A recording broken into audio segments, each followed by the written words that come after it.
Today's talk isn't supposed to be about me.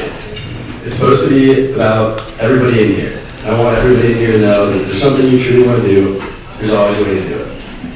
The best way I can show this, however, is through my personal life. It sounds blatantly obvious, but lacrosse has played a pivotal role in my life. However, the setbacks I face in lacrosse extend far beyond the sport itself. This story all starts my freshman year in high school. I had a dream of playing college lacrosse that needed to be fulfilled. However, this seemed pretty unlikely. I was in ninth grade going to school in Florida. I played for a pretty subpar high school program with little to no connections to college programs, and my parents, with their busy schedules, didn't necessarily have the time or money to help me get up north and get recruited. I kept training hard, and eventually a few prep schools reached out to me about playing up north, yet the idea of me leaving home left my mother very upset. This was the first obstacle. After an immediate no from her, I was certainly discouraged. Yet, every day, I presented her with the benefits of a prep school education. Eventually, my mom gave in and let me go on a tour. We toured, and after constant convincing, she agreed that going to Millbrook was in my best interest. Next up was finding a club team. Over the summer, I'd emailed a few club lacrosse programs expressing interest.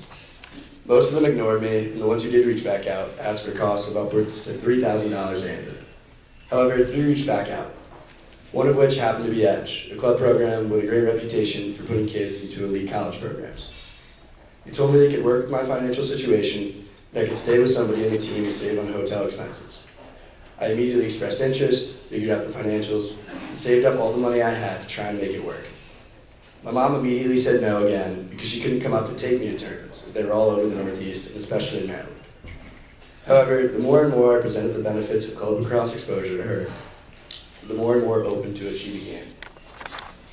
Eventually we agreed that if I could pay for it and figure out the logistics, I could do it.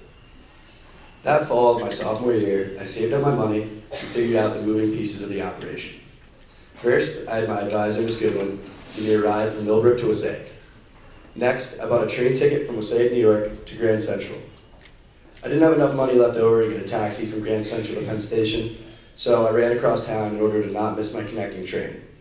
From there, I paid for another train ticket from Penn Station, New York to Baltimore. From here, I'd arranged for the coach of Edge, who I'd never met before, Mr. Sang, to pick me up. In hindsight, this maybe wasn't the smartest idea, but he's a really good guy, so happy it worked out. So Mr. Sang picked me up, he hosted me, and he would take me to tournaments. My first night, I got in at midnight and spent the night on a pull-out couch. I played with Edge that weekend and absolutely loved it. I was competing against the best and getting exposure I hadn't gotten before. After I was able to play with Edge in the fall, I was planning on playing with them in the summer going into my junior year. This is where the biggest challenge of my life came into play. My father, who's been out of my life for multiple years now, claimed to be in recovery from his alcoholism. He agreed to take me to my summer tournaments and wanted to help me. Excitedly, I flew up to see him and spend the summer with him. The second day I was at his house in Maine, he relapsed and locked himself in his room. This left me with very little options. After ensuring my grandmother could come and care for him, it was back to square one. With the little money I had left, I bought a train ticket to Maryland and went to just one tournament instead of the 5 I was scheduled to go to. I played some of the best lacrosse in my life and soon went back to Florida. Despite playing well, I was bummed my summer lacrosse ended shortly. I knew I'd not given myself adequate recruiting opportunities, especially before that portal where coaches could talk to players opened up.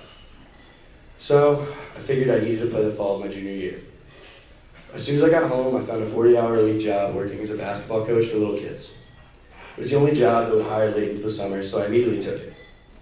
Even though I'm absolutely garbage at basketball, I enjoyed the job, and after working for about 4 weeks, I made a decent amount of money. This money was all spent towards train tickets, food, and planning for the fall. The fall came, and I played the best lacrosse of my life. I prepared, planned ahead, made sure that no matter what happened, no matter what could possibly go wrong, I would be at those tournaments. After playing well and trusting the process, I was able to sign and play lacrosse for my dream school. To this day, my parents have still never been able to go to a club tournament of mine, due to work.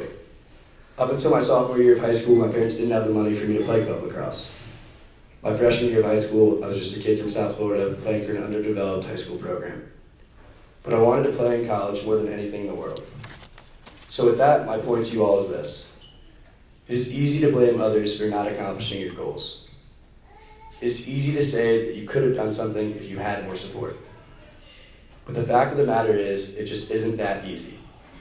To be successful, you have to be proactive.